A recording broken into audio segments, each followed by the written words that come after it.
బాణాలతో వీరులను సైతం బెంబేలెత్తించగల వీర వనిత ఆమె. గజ్జ కట్టి కత్తి పడితే చిచ్చురేపే కాళీ ఆమె. అందానికే అసూయ కలిగేంత అందగత్తే ఆమె. సమస్యలన్నిటికీ చిటికెలో ఉపాయం చెప్పగల రాజనీతిజ్ఞురాలు ఆమె. శత్రువులను సైతం చేరతీసే ఉదాత్త గుణవంతురాలు ఆమె. అత్తను సైతం తల్లిలా చూడగల మహోన్నతమైన శ్రీమూర్తి ఆమె. 100 మంది తోటి కోడళ్లతో ఏ గొడవలు లేకుండా ఉమ్మడి కుటుంబాన్ని నడిపిన గృహిణి ఆమె. అందం, ఐశ్వర్యం, వీరత్వం, వివేకం, విచక్షణ కలగలిసిన ఆమె మరెవరో కాదు, భానుమతి, వైఫ్ ఆఫ్ దుర్యోధన. అవును, మీరు విన్నది నిజమే. ఇన్ని అద్భుత లక్షణాలు ఉన్న అందగత్తె అక్షరాల దుర్మార్గుడైన దుర్యోధనుడి పట్టమహిషి భానుమతి. అయితే మహాభారతమంతటా దుర్యోధనుడి ప్రస్తావన ఉన్నప్పటికీ అతని భార్య భానుమతి గురించి పెద్దగా ప్రస్తావన లేదు. కేవలం 3 సార్లు మాత్రమే ఈమె ప్రస్తావన మనకు భారతంలో కనిపిస్తుంది. మహాభారత కాలంలో ఈ భూమి మీద ఉన్న అద్భుత అందగత్తెలు కేవలం ఇద్దరున్నారు. వారిలో ఒకరు ద్రౌపది కాగా రెండవ వ్యక్తి భానుమతి. ఇద్దరు అందంలో ఒకరిని మించి ఒకరు అన్నట్లుగా ఉంటారు. అలాంటి భానుమతి గురించి ఇప్పుడు తెలుసుకుందాం. భానుమతి కాంభోజ రాజు చిత్రాంగద రాణి చంద్రముఖుల కుమార్తె. రాజు చిత్రాంగదుడు ద్రోణాచార్యుని మిత్రుడు కూడా. అయితే కొంతమంది ఈమె కాశీరాజు కుమార్తె అని, రాజు సుశర్మలకు చెల్లెలని కొన్ని చోట్ల ప్రస్తావించారు. ఇంకొంతమంది ఈమె ప్రాజ్ఞోత్తిష రాజు భగదత్తుని కుమార్తె అని కూడా చెప్పారు. మరికొంతమంది ఈమె శల్యుడి కుమార్తె అని. ఈ శల్యుడు ఎవరో కాదు, పాండురాజు రెండవ భార్య మాద్రికి సోదరుడు, నకుల సహదేవుడికి మేనమామ. భానుమతిని దుర్యోధనుడు పెళ్లి చేసుకోవడంతో మహాభారత యుద్ధంలో కౌరవుల తరపున శల్యుడు యుద్ధం చేశాడని చెబుతున్నారు. వ్యాస మహాభారతంలో భానుమతి గురించి పెద్దగా ప్రస్తావించకపోవడం వల్ల దేశంలోని ఆయా రాష్ట్రాలలో వాడుకలో ఉన్న కథలను బట్టి ఎవరికి తోచినట్లు వారు రాస్తున్నారు. కానీ ఇవన్నీ తప్పుడు అభిప్రాయాలు మాత్రమే. ఈమె కాంబోజ రాజు చిత్రాంగదుని కుమార్తె. ఇది ఫైనల్. ఆమెకు ధనుమతి అనే కవల సోదరి కూడా ఉంది. ఆమె భానుమతికి చెల్లెలు. ఆమె కూడా అందగత్తెనే. ఇక మన కథానాయకి భానుమతి గురించి చూస్తే, భానుమతి కాంబోజ రాజ్యంలో యువరాణిగా అన్ని యుద్ధ విద్యలు నేర్చుకుంది. ఆమె తండ్రి చిత్రాంగదుడు భానుమతిని ఆడపిల్ల అని తక్కువ చేయకుండా కత్తి పట్టడం దగ్గర నుంచి విల్లుతో అస్త్రశస్త్రాలను ప్రయోగించడం వరకు నేర్పించాడు. భానుమతి కూడా అబ్బాయిలకు తానేమీ తీసుకోనని విల్లుతో బాణాలను అద్భుతంగా సంధించేది. గురువులు సైతం ఆమె యుద్ధ కళకు ఆశ్చర్యపోయేవారు. కత్తి పట్టిందంటే తన తోటి మగ విద్యార్థులు కూడా భానుమతి ఒడుపు, వేగాన్ని చూసి తనతో ఫైట్ చేయాలంటే భయపడేవారు. కేవలం యుద్ధ విద్యలే కాకుండా నాట్యం కూడా అద్భుతంగా చేయగలదు. గజ్జ కట్టి నాట్యం చేస్తుందంటే ఆ నటరాజ స్వామి సైతం చూస్తూ ఉండాల్సిందే. అనేక వేదాలు, ఉపనిషత్తులు చదివింది. తమ రాజ్యంలో పేదవారిని ఒక యువరాణిలా కాక వారి బిడ్డలా ఆదుకునేది. ఎవరికి ఏ కష్టం వచ్చినా నేనున్నానంటూ సహాయం చేసేది. రాజ దర్బారులో తన మంత్రులు సైతం పరిష్కరించలేని ఎన్నో సమస్యలను భానుమతి సులువుగా పరిష్కరించేది. ఆమె తండ్రితో పాటు మంత్రులు, సామంతులు, రాజ్య ప్రజలు కూడా భానుమతి తెలివితేటలను ఎంతగానో మెచ్చుకునేవారు. భానుమతి గురించి ఒక్క మాటలో చెప్పాలంటే, మన తెలుగు సినిమా అరుంధతిలో అనుష్కల అంతకు మించి ధైర్య సాహసాలు, మానవత్వం ప్రదర్శించేది. మనకు కాకతీయ యువరాణి రుద్రమదేవి గురించి తెలుసు కదా. భానుమతి కూడా అలాగే యుద్ధం చేయగల ధీర వనిత. దేవతలు సైతం అసూయపడే అందం ఉన్న, అహంకారం లేకుండా అనుకువగా ఉండేది. భానుమతికి యుక్త వయసు వచ్చాక తండ్రి చిత్రాంగదుడు ఆమెకి పెళ్లి చేయాలని భావించాడు. అప్పటికి భరతఖండంలో ఉన్న వీరులలో గొప్పవాడైన అర్జునుడికి తన కుమార్తెను ఇచ్చి పెళ్లి చేయాలని అతని ఆలోచన. అట్టహాసంగా కూతురు భానుమతికి స్వయంవరాన్ని ఏర్పాటు చేశాడు. ఆ స్వయంవరానికి అర్జునుడు తప్పక వస్తాడని, తన కూతురుని చేపడతాడని చిత్రాంగదుడు ఆశపడ్డాడు. కానీ అతని ఆశలు అడియాసలయ్యాయి. తానొకటి తలిస్తే దైవం ఇంకొకటి తలిచిందని ఆ స్వయంవరానికి అర్జునుడు హాజరు కాలేదు. అంతకుముందే అర్జునుడు స్వయంవరంలో ద్రౌపదిని గెలుచుకుని పెళ్లి చేసుకుంటాడు. ఒక సుందరి ద్రౌపదిని పెళ్లి చేసుకున్నా ఇక చాలే అనుకున్న అర్జునుడు ఇంకో సుందరి భానుమతి స్వయంవరానికి రాడు. అయితే ఈ కథని మనం ఇప్పటి వరకు భానుమతి యాంగిల్లోనే చూసాం. ఇప్పుడు దుర్యోధనుడి యాంగిల్లో ఈ కథను చూద్దాం. మహాభారత యుద్ధం టాపిక్ వచ్చినప్పుడల్లా చాలా శక్తివంతమైన, ముఖ్యమైన పాత్రల పేర్లు తెరపైకొస్తాయి. వారిలో దుర్యోధనుడు ఒకడు. మహాభారతంలో దుర్యోధనుడిని విలన్ గా చెప్పారు. అర్జునుడు స్వయంవరంలో ద్రౌపదిని గెలుచుకుని పాండవులందరూ ఆమెను పెళ్లి చేసుకున్న తర్వాత దుర్యోధనుడు చాలా రోజులు నిద్ర లేకుండా అసూయతో రగిలిపోయాడు. ఎందుకంటే ద్రౌపది స్వయంవరానికి దుర్యోధనుడు కూడా వెళ్ళాడు. అద్భుత సౌందర్య రాశి అయిన ద్రౌపదిని చూసి ఎలాగైనా ఆమెను పొందాలనుకున్నాడు. కానీ స్వయంవరంలో ఓడిపోయాడు. అంతటి అందాల రాశి నాకు కాకుండా అర్జునుడికి దక్కిందని ఈర్ష్యపడ్డాడు. దుర్యోధనుడి బాధను ఎలా పోగొట్టాలా అని అతని మామ శకుని ఆలోచిస్తున్నాడు. అప్పుడే చిత్రాంగదుడు తన కూతురు భానుమతికి స్వయంవరం ఏర్పాటు చేస్తున్నాడని సమాచారం తెలుసుకున్నాడు. భానుమతి కూడా ద్రౌపది అంత అందగత్తని తెలుసుకుని దుర్యోధనుడికి భానుమతి స్వయంవరం గురించి తెలియజేశాడు. వెంటనే దుర్యోధనుడు తన మిత్రుడైన కర్ణుని తీసుకుని స్వయంవరానికి వెళ్లాడు. బలపరీక్ష లేని భానుమతి స్వయంవరంలో పాల్గొనడానికి అర్హత కేవలం యువరాజు అయ్యుండడమే. దుర్యోధనుడికి అప్పటికే యువరాజుగా పట్టాభిషేకం జరిగింది కాబట్టి భానుమతి స్వయంవరానికి అర్హత సాధించాడు. దుర్యోధనుడితో పాటు శిశుపాలుడు, జరాసంధుడు, రుక్మి, వక్రుడు వంటి మహావీరులు ఆ స్వయంవరానికి వచ్చారు. అప్పుడే భానుమతి స్వయంవరమాల చేతపట్టి సభలో అడుగుపెట్టింది. అద్భుత సౌందర్య రాశి భానుమతిని దుర్యోధనుడు అలాగే చూస్తూ నోట మాట రాకుండా ఉండిపోయాడు. భానుమతి స్వయంవరానికి వచ్చిన యువరాజులు ఒక్కొక్కరి గురించి తెలుసుకుంటూ ముందుకు సాగుతుంది. అప్పుడే ఆమె కళ్ళు దూరంగా నిలబడి ఉన్న కర్ణుని మీద పడ్డాయి. సహజ కవచ కుండలాలతో సూర్య తేజస్సుతో వెలిగిపోతున్న కర్ణునిపై మనసు పారేసుకుని వరమాల కర్ణుని మెడలో వేసి మనువాడాలని ముందుకు సాగింది. అక్కడే ఉన్న దుర్యోధనుడి గురించిన వివరాలు మంత్రి చెబుతున్నా వినకుండా కనీసం దుర్యోధనుడి వైపు కూడా చూడకుండా ముందుకు సాగుతుంది. భానుమతి కనీసం తనను చూడకపోవటం అవమానంగా భావించిన దుర్యోధనుడు ఎంత అందగత్తే తనకు దక్కకుండా పోతుందేమోనని భయపడ్డాడు. వెంటనే ముందుకు నడిచి భానుమతి చేతులని వరమాలను బలవంతంగా తీసుకుని మెడలో వేసుకున్నాడు. భానుమతిని చేతులతో ఎత్తుకొని సభ నుండి బయటకు నడుస్తాడు. దుర్యోధనుడి ఈ చర్యతో ఆశ్చర్యపోయిన భానుమతి ఎవరా ఇతను అని అప్పుడు మొదటిసారి దుర్యోధనుని చూసింది. అప్పుడు అక్కడే సభలో ఉన్న శిశుపాలుడు, జరాసంధుడు, రుక్మి, వక్రుడు లాంటి వీరులందరూ దుర్యోధనుడిపై కత్తి దూశారు. తన స్నేహితుడిని చంపడానికి వస్తున్న శిశుపాలుడు, జరాసంధుడి లాంటి యోధులతో యుద్ధానికి దిగుతాడు కర్ణుడు. అక్కడ వీరి మధ్య యుద్ధం భయంకరంగా జరిగింది. చివరకు కర్ణుడి శౌర్య ప్రతాపాల ముందు శిశుపాలుడు, జరాసంధుడి లాంటి వీరులు కూడా ఓడిపోతారు. అక్కడున్న యువరాజులందరినీ ఓడించిన కర్ణుడు, దుర్యోధనుడు భానుమతిని తీసుకుని హస్తినాపురానికి ప్రయాణమవుతాడు. అయితే అప్పుడు భానుమతి, నాకు ఒక ప్రాణ స్నేహితురాలు సుప్రియ ఉందని, తను లేకుండా నేను ఉండలేనని, తను కూడా నా వెంట వస్తుందని చెప్పగా దుర్యోధనుడు సరేనంటాడు. అందరూ హస్తినాపురానికి రాగానే కౌరవ సామంతురాజులందరూ ఈ చర్యను ఖండిస్తారు.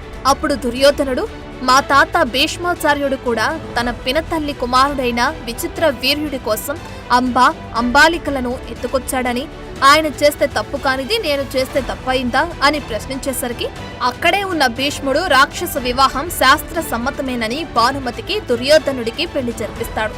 తన స్నేహితురాలైన సుప్రియను పెళ్లి చేసుకోమని భానుమతి కర్ణుణ్ణి కోరుతుంది. అప్పుడు కర్ణుడు తన రెండవ భార్యగా సుప్రియను పెళ్లాడతాడు. అయితే భానుమతికి ఇష్టం లేకుండా దుర్యోధనుడితో పెళ్లి జరిగినప్పటికీ ఆనాటి పతివ్రత నియమాలకనుగుణంగా దుర్యోధనుని భర్తగా మనస్ఫూర్తిగా అంగీకరిస్తుంది. భారీగా తను చేయాల్సిన అన్ని పనులను దుర్యోధనుడికి చేసింది. అయితే స్వయంవరంలో తను కర్ణుణ్ణి చూసి మనసు పట్ట అతను తన భర్త దుర్యోధనుడికి ప్రాణ స్నేహితుడు కాబట్టి కర్ణుడిని తన అన్నగా భావిస్తుంది. గుడ్డివాడైన ధృతరాష్ట్రుడి కోసం తన కళ్లను కూడా కంతలు కట్టుకున్న అత్త గాంధారి త్యాగాన్ని ఎంతగానో మెచ్చుకుని రాణి గాంధారికి కూతురిలా ఎన్నో సపర్యలు చేసింది. భానుమతి తెలివితేటలు, చాకచక్యం, అత్తమామల పట్ల ఉన్న గౌరవం చూసి గాంధారి, ధృతరాష్ట్రులు కూడా ఎంతో మెచ్చుకునేవారు. మా ఇంటికి కోడలు కాదు కూతురొచ్చిందని అందరికీ చెప్పి మురిసిపోయేవారు. భానుమతి కూడా దుశ్శాసనుడితో సహా 99 మంది మరుదులను, అలాగే ఆడపడుచు దుశ్శలను సైతం ఎంతో గౌరవంగా ప్రేమగా చూసుకునేది. ఇంటికి పెద్ద కోడలిగా మరుదులందరికీ పెళ్లిళ్లు చేసి వచ్చిన తోటి కోడలతో ఎంతో స్నేహంగా ఉండి ఉమ్మడి కుటుంబంలో అన్నతమ్ముల మధ్య ఎటువంటి గొడవలు లేకుండా చూసుకుంది. తద్వారా 100 మంది కౌరవ సోదరుడు ఒక్కడిగా దుర్యోధనుడి వెనుక నిలబడ్డారు.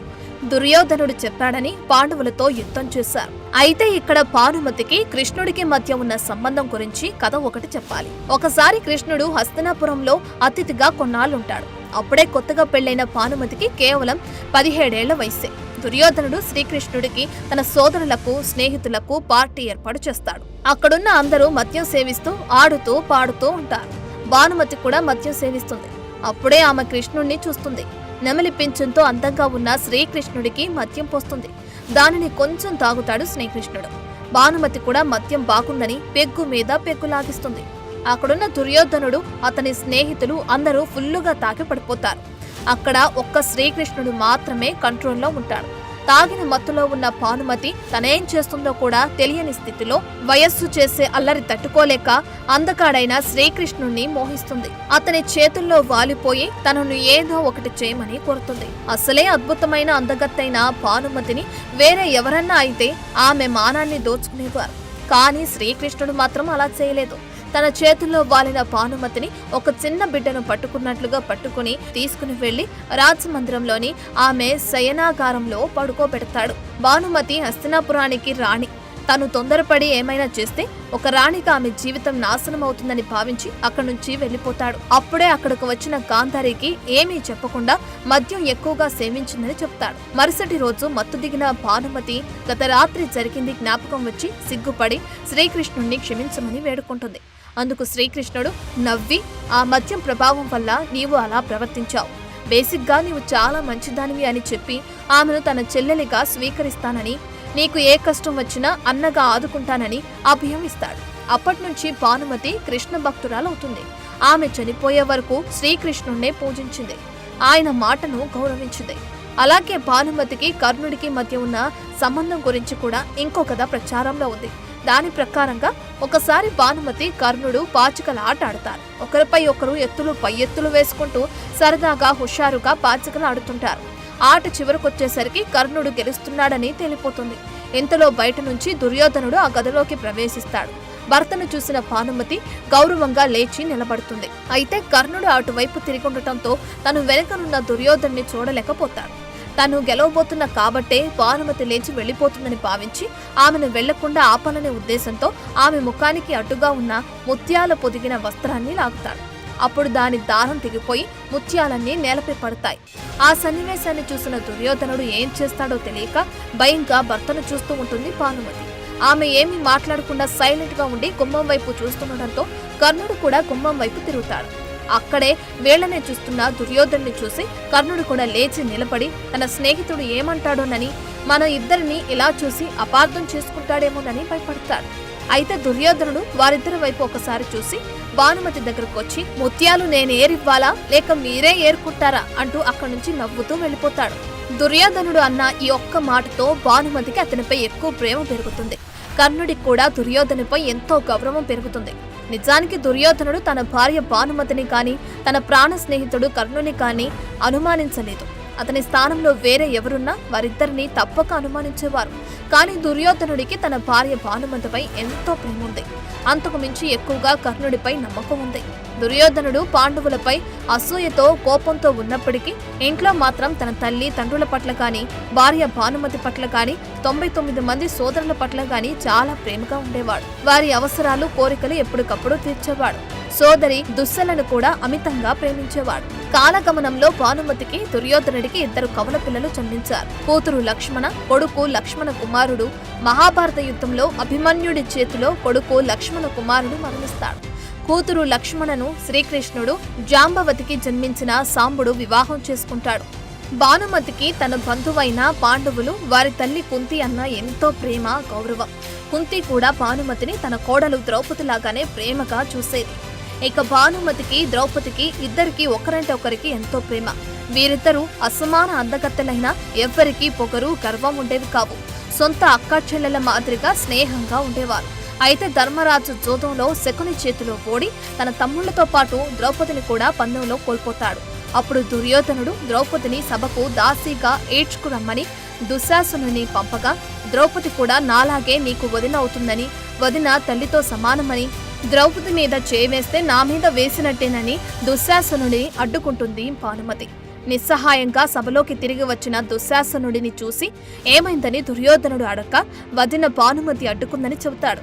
ఆగ్రహించిన దుర్యోధనుడు కోపంతో ఎలాగైనా ద్రౌపదిని లాక్కురమ్మని దుశ్శాసనుడికి ఒక రాజుగా ఆజ్ఞ జారీ చేస్తాడు. అన్నమాట జవదాటని దుశ్శాసనుడు ద్రౌపదిని సభకు ఈడ్చుకువచ్చి దుర్యోధనుడి కోరిక ప్రకారం వస్త్రాపరణం చేయబోతాడు. ద్రౌపదిని కాపాడలేకపోయానని బాధపడిన భానుమతి ఒకసారి శ్రీకృష్ణుడు తనకిచ్చిన మాటను గుర్తుకు తెచ్చి కృష్ణుడిని ప్రార్థించి ద్రౌపదిని కాపాడమని వేడుకుంటుంది. భానుమతి ప్రార్థన మన్నించిన శ్రీకృష్ణుడు ద్రౌపదిని వస్త్రాపరణం చేయకుండా రక్షిస్తాడని ఒక కథనం ప్రచారంలో ఉంది. వనవాసం అజ్ఞాతవాసం ముగించుకుని వచ్చిన పాండవులకు రాజ్యంలో సగభాగం ఇవ్వటం సమంజసమేనని భీష్ముడు, ద్రోణాచార్యుడు లాంటి ఎంతో మంది కౌరవ పెద్దలతో పాటు భానుమతి కూడా దుర్యోధనుడికి ఎంతగానో నచ్చజెబుతుంది. అన్నదమ్ముల మధ్య యుద్ధం మంచిది కాదని దుర్యోధనుడికి ఎంత చెప్పినా భార్య మాట పెడచెవిన పెడతాడు. మహాభారత యుద్ధం జరగక తప్పని పరిస్థితి వచ్చినప్పుడు నేను కూడా ఒక యోధురాలుగా యుద్ధం చేస్తానని దుర్యోధనుడికి చెబుతుంది భానుమతి. భానుమతికి ఉన్న ఖడ్గ నైపుణ్యం, అస్త్రశస్త్ర నైపుణ్యం గురించి తెలిసిన దుర్యోధనుడు ఆ మాట భీష్ముడికి చెప్పగా అందుకు ఆయన భానుమతి తప్పకుండా గొప్ప యోధురాలే, అందులో సందేహం లేదు. ఆమె ఒక రథి స్థాయిలో యుద్ధం చేయగల వీరనారి. కానీ మహాభారత యుద్ధంలో కేవలం మగవారు మాత్రమే యుద్ధం చేయాలి, ఆడవారికి యుద్ధ భూమిలోకి ప్రవేశం లేదని భీష్ముడు చెబుతాడు. ఆ మాటతో తనకు యుద్ధం చేయాలనే కాంక్ష ఉన్న ఒక ఇల్లాలిగా ఇంట్లోనే ఉండిపోతుంది. మహాభయంకరంగా జరిగిన మహాభారత యుద్ధంలో కౌరవ యోధులతో పాటు తన భర్త దుర్యోధనుడు, తన కొడుకు లక్ష్మణ కుమారుడితో పాటు తన 99 మంది మరుదులను, తన ఆడపడుచు దుస్సల భర్త అయిన జయద్రథుడు మొదలైన వీరులందరూ మరణిస్తారు. భర్త కుమారుణ్ణి కోల్పోయి పుట్టెడు దుఃఖంలో ఉండి కూడా హస్తినాపురానికి రాణిగా తన 99 మంది తోటి కోడళ్లను, ఆడపడుచును ఓదారుస్తుంది. తన రాజ్యంలో భర్తను కోల్పోయి విధవలైన మహిళలకు ధైర్యం చెప్పి వారి పిల్లలు బ్రతకడానికి కావాల్సిన ధన సహాయం అందిస్తుంది. అయితే ఇంకొక కథ ప్రకారం మహాభారత యుద్ధం ముగిసిన తర్వాత విధవరాలైన భానుమతిని చూసిన శ్రీకృష్ణుడు అర్జున్ని పెళ్లి చేసుకోవాలని కోరతాడు. అందుకు భానుమతి అంగీకరించదు. అయితే పాండవులు, కౌరవులు ఈ తరంలో శత్రుత్వం పెంచుకొని యుద్ధం చేసి చనిపోయారు. అయితే భవిష్యత్తు తరంలో పిల్లలు కూడా ఇలాగే శత్రువులుగా ఉండకుండా అన్నదమ్ములుగా కలిసిపోవాలంటే నీవు తప్పక అర్జున్ని పెళ్లి చేసుకోవాలని, ఈ పెళ్లి నీ సుఖం కోసం కాదు, కౌరవ పాండవుల పిల్లల శ్రేయస్సు కోసమని కృష్ణుడు నచ్చజెబుతాడు. అత్త గాంధారి, మామ ధృతరాష్ట్రుడు కూడా నచ్చజెప్పడంతో భానుమతి అర్జున్ని పెళ్లి చేసుకుంటుంది. అయితే ఇది కొన్ని రాష్ట్రాల్లో చెప్పుకునే కథ మాత్రమే. వ్యాస భారతంలో భానుమతి అర్జునుడిని పెళ్లి చేసుకుందని ఎక్కడా చెప్పలేదు. సో ఇది మహా అందకతే యోధురాలైన భానుమతి చరిత్ర. ఈ వీడియో మీకు నచ్చితే లైక్ చేయండి, షేర్ చేయండి, అలాగే మా ఛానల్ని సబ్స్క్రైబ్ చేసుకోండి. For more videos like this, subscribe Big TV channel.